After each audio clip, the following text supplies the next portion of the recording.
دل خراب ہو گیا سب کچھ خراب. جس کا دل اچھا ہے، نیک ہے، اچھی بات کو تسلیم کرتا ہے، اچھی بات نکالتا ہے، اچھے ارادے کرتا ہے، ظاہر اس کے اعمال سے بھی ویسے ہی ہوگا.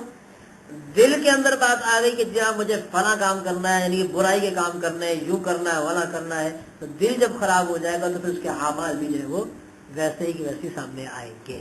تو یہی دل ہے. دل درست ہوا سب. جیسے آپ دنیا کے اندر دیکھتے ہیں، ساری مثالیں دے کر آپ کو سمجھا رہا ہوں تو اس لیے کہ آپ بات کو اچھی طرح سے سمجھ سکیں.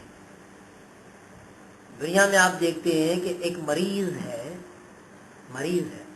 اور ایسا مریض ہے کہ بستر پہ پڑا ہوا ہے، نہ وہ کروٹ لے سکتا ہے، نہ وہ کھا سکتا ہے، نہ پی سکتا ہے. اس کو نالی کے ذریعے ناک سے لگا کے غذا دی جا رہی ہے.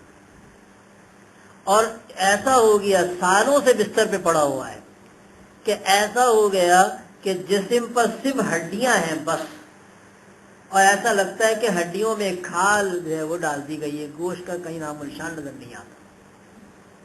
بات بھی نہیں کر سکتا، اس کو غذا دی جا رہی ہے نالی کے ذریعے، سب کچھ ہے. کروٹ بھی نہیں لے سکتا، تو کروٹ بھی دلائی جاتی ہے، لیکن کوئی نہیں کہتا کہ بیکار ہو گیا اس کو اٹھا کر قبر میں ڈالو، کسی کام کا تو ہے ہی نہیں.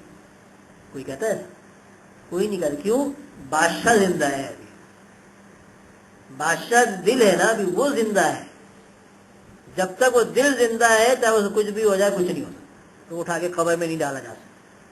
اور ایک شخص ہے، ہٹا کٹا ہے، صحت مند ہے، سب کچھ ہے، چل رہا ہے، پھر رہا ہے، اس کا وزن بھی ماشاءاللہ خوب وزن ہے اس کا، اور بڑا ایکٹیو ہے، ہر سب کچھ ہے، لیکن چلتے پھرتے اچانک دل اس کا بند ہو گیا. اور بڑا خوبصورت ہے، حسین و جمیل بھی ہے، وہ دل بند ہو گیا اس کا، دل نے کام کرنا چھوڑ دیا، ختم. کوئی نہیں کہتا کہ یہ اتنا خوبصورت اور حسین و جمیل ہے، اتنا لہیم شہیم نوجوان ہے، اس کو کہاں قبر میں ڈالو، اس کو اٹھا کے گھر پہ رکھو. کوئی نہیں کہتا. وہ مر گیا، دل بند ہو گیا، مر گیا، ختم ہو گیا، اس کو اٹھا کے قبر میں ڈالتے ہیں کہ بادشاہ مر گیا، سلطنت ختم ہو گئی اس کی. تو اسی کی درستگی کے لیے کہا گیا ہے. تو عقیدہ یہی ہوتا ہے جو دل میں ارادے آتے ہیں اور وہ ارادوں کو درست کرنا ہے. تو کیا ارادے آ رہے ہیں، ان کی درستگی کے لیے ساری کی ساری کوششیں کی جاتی ہیں، اس کو عقیدہ کہا جاتا ہے. اس لیے یہاں پر ذکر کیا گیا کہ انسان کے اعمال و اخلاق کی درستگی کے لیے ضروری ہے کہ اس کے دل میں صحیح عقائد ہو. جب وہ اللہ کو مانے گا دل سے کہ اللہ ایک ہے. اب جب ایک ہے تو وہ ذات میں بھی ایک ہے اور صفات میں بھی ایک ہے، دونوں چیزوں میں وہ ایک ہے. بعض جگہ گڑبڑ ہو جاتی ہے. اب ماننے کے اندر کیا ہے، دنیا میں بہت سے مذاہب ہیں، جانتے بھی ہیں آپ. کوئی تو ایسا ہے کہ جو اللہ کو مانتا ہی نہیں ہے، وہ تو یہ کہتا ہے کہ کوئی اللہ نہیں ہے، بس سب کچھ خود بخود وجود میں آ گیا، خود بخود بن گیا، سب کچھ خود بخود بن گیا اور سب ختم ہو جائے گا، ملیا میٹ ہو جائے گا، بس ختم ہو جائے گا، آگے کچھ بھی نہیں. وہ اللہ کو مانتے ہیں، دہریے ہیں.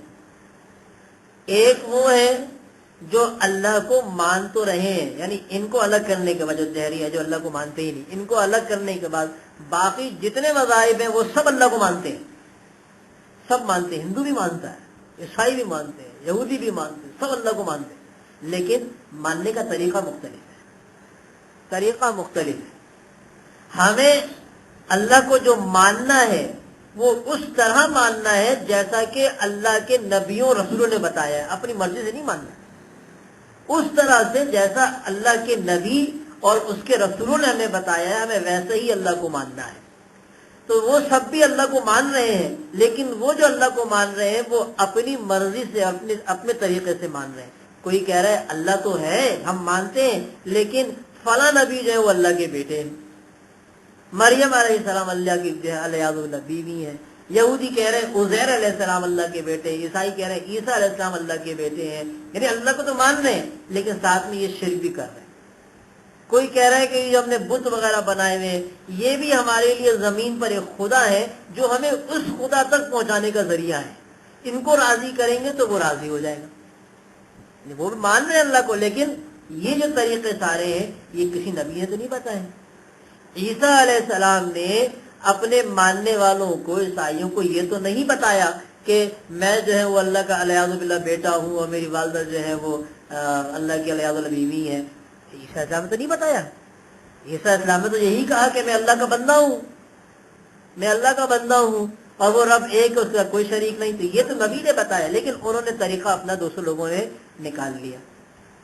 عزیر علیہ السلام نے نہیں کہا یہودیوں سے کہ الیاذ باللہ کہ میں اللہ کا بیٹا ہوں, انہوں نے نہیں کہا. ان کی تعلیم تو یہ تھی کہ اللہ ایک, اس کا کوئی شریک نہیں. یہ ان کی تعلیم تھی عزیر علیہ السلام کی. لیکن ان کے ماننے والوں نے یہ کر دیا کہ اللہ کو جو ہے وہ ساتھ میں شریک کرنا شروع کر دیا. تو مان تو لوگ رہے ہیں, اور اس لیے قرآن مجید میں بہت سی جگہوں پر ذکر کیا گیا. اس کا ترجمہ جو ہے کہ جب آدمی جب کسی بھاور میں کشتی میں جا رہا ہوتا ہے, سمندر میں پھنس جاتا ہے, دریاؤں میں پھنس جاتا ہے, سمندر میں پھنس جاتا ہے, وہ جتنا پکا مشرک ہو لیکن جب پھنس جاتا ہے اسے کہتا ہے کہ اے اللہ تو ہی بچائے گا. اس کو پہ یقین ہو جاتا ہے کہ وہی بچائے گا, کوئی نہیں بچائے گا. نہ میرے بت بچائیں گے, نہ میرے کوئی اور بچائیں گے, بچائے گا وہی اللہ. فوراً جا کے وہ سیدھا وہیں پہنچتا ہے کہ اللہ آپ ہی بچائیں گے اور کوئی نہیں بچا سکتا. تو یہ بات ساری یہاں پر آ گئی کہ دل کے اندر عقائد کی جو درستگی ہے وہ بہت ضروری ہے. دل کے اندر عقیدے پکے ہونے چاہیے. تو اس میں اللہ کی سب سے پہلے بات ہے کیونکہ اللہ کو جب آدمی صحیح طور پہ مانے گا تو پھر آگے بھی چیزیں صحیح چلیں گی. کہ ذات میں اس کو مانا جائے کہ وہ ایک ہے. آپ سورہ اخلاص پڑھتے ہیں, قل هو اللہ احد, ایک ہے, اس کا کوئی شریک نہیں ہے, وہ ایک ہے. اللہ الصمد, بے نیاز ہے, وہ کسی کا محتاج نہیں ہے. وہ ساری کی ساری دنیا کافر ہو جائے, اللہ میاں کا کوئی نقصان نہیں ہے, کوئی نقصان نہیں ہے اللہ میاں کا. کہ اللہ میاں گھبرائیں کہ دیکھو میرے بندے کافر ہو رہے, ایسا کچھ نہیں. ساری کی ساری دنیا مسلمان ہو جائے, اللہ نے کہا اس میں بھی کوئی فائدہ نہیں ہے کہ اللہ میاں خوش ہو جائے کہ چلو شکر سب مسلمان ہو گیا, نہیں ہوتے تو کیا ہوتا. ایسا کچھ نہیں ہے. اللہ میاں محتاج نہیں ہے. ہم جو نیک عمل کر رہے ہیں, ہم جو دین سیکھ رہے ہیں, ہم یہ دین جو اس لیے نہیں سیکھ رہے کہ اللہ میاں محتاج ہو, کہ یہ نہیں سیکھیں گے تو کیا ہوگا میرے دین کا. اللہ میاں محتاج نہیں ہے, ہم سیکھ رہے ہیں اپنے لیے. ہم اپنے لیے سیکھ رہے ہیں کہ ہمارا ایمان محفوظ رہے, ہم دین پر صحیح رہیں, اللہ ہم سے راضی ہو جائے. ہم اس لیے اس کو سیکھ رہے ہیں. ہم نماز پڑھ رہے ہیں اس لیے نہیں کہ چلو بھائی اللہ میاں کو خوش ہو گیا, اللہ میاں کہیں گے چلو میرے بندے نے پڑھ لی, نہیں پڑھے گا تو کیا ہوگا. نہیں, ہم اپنے لیے پڑھ رہے کہ ہمیں ثواب ملے, ثواب ہمیں ملے, اللہ ہم سے راضی ہو جائے. اللہ میاں ہمارے انعامات